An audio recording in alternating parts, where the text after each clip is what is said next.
Champions Cup week number 2, folks. Another French team I'm looking to see in action is Rugby 92 up against Ulster. Ulster, who were a little bit disappointing last week away from home against Bath, 37-14, got a wee bit of a hiding. And Racing also lost their game when they played Quins. They lost 31-28 at home. So both sides going into this one with a none from one record, and getting a win becomes pretty bloody important. But yeah, we'll go through some stats, some lineups and predictions, and you guys can let us know your thoughts on how this one may be gonna go. They did play each other a few years ago, back in 2019, and it was a narrow Ulster win, that one, which was 26-22.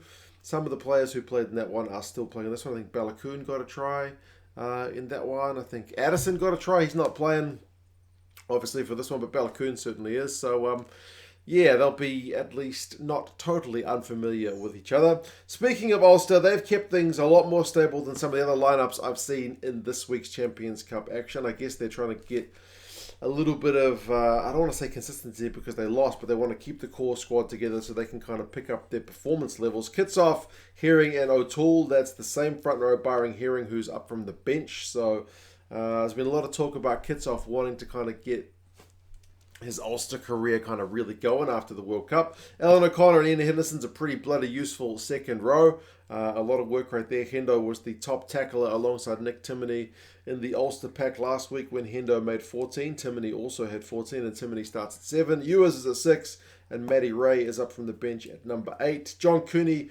replaces Nathan Doak at number 9, so they swap jersey numbers 9 and 21 respectively. Billy Burns still there at 10.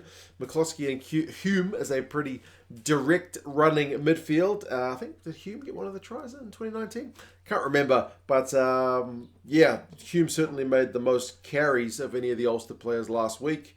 And Stockdale, Balakoon and Lowry are the back three. Lowry up from the bench. Balakoon and Stockdale kind of continuing on in their respective roles. Tom Stewart, Eric O'Sullivan, Marty Moore, front row replacements. Treadwell, Sheridan, Doak, Flannery and Stuart Moore drops to the bench. So, yeah, a little bit of rotation. They just need some more ball, man. Against Bath, I think they had like 36% possession, and they conceded a lot of penalties compared to Bath. So, yes, at home, at the Kingspan, with the crowd behind them, they'll be looking for a much improved performance level. For Racing, they've maybe made a few more changes than I think the Ulster guys have. Collingar comes in at loosehead after not playing last week.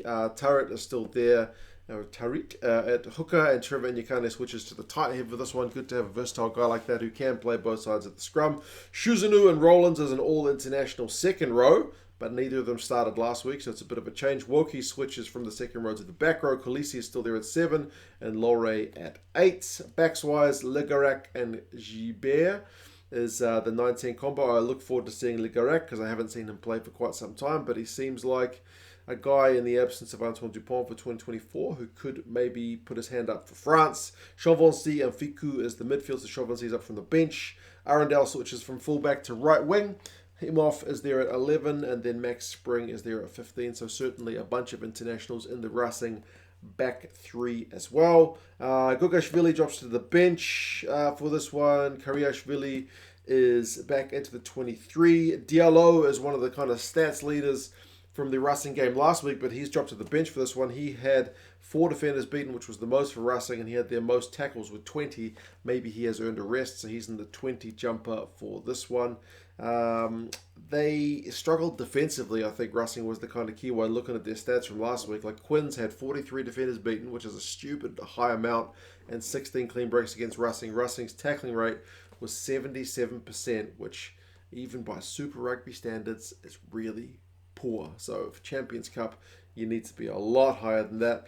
That being said, predictions-wise, it's predicted to be pretty close. The bookies have got Ulster as only half-point favourites for this one, so more or less at evens. But yeah, it's on at the Kingspan. It's 8 p.m. kickoff, which is 9 o'clock in the morning for me here in NZ, which is perfect timing. Watch some rugby, have some breakfast. But yeah, you guys let us know your thoughts on the game. Which side do you see bouncing back after an early disappointing round? If you want to, oh, somebody in my neighbourhood just sneezed. Did you hear that? A lot of pollen. Summer here, so lots of flowers out. A lot of people getting hay fever. But yeah, if you want to check out me not getting hay fever in China, pretty cool. There's only 2,000 subscribers on that channel. If you want to join the kind of early subscribers to that crew, 2 Cents on Tour. Wandering around a camera, China, talking to people in Chinese. Something totally different from a guy sitting in front of a whiteboard talking about rugby. You guys take care. Talk to you again soon. See ya.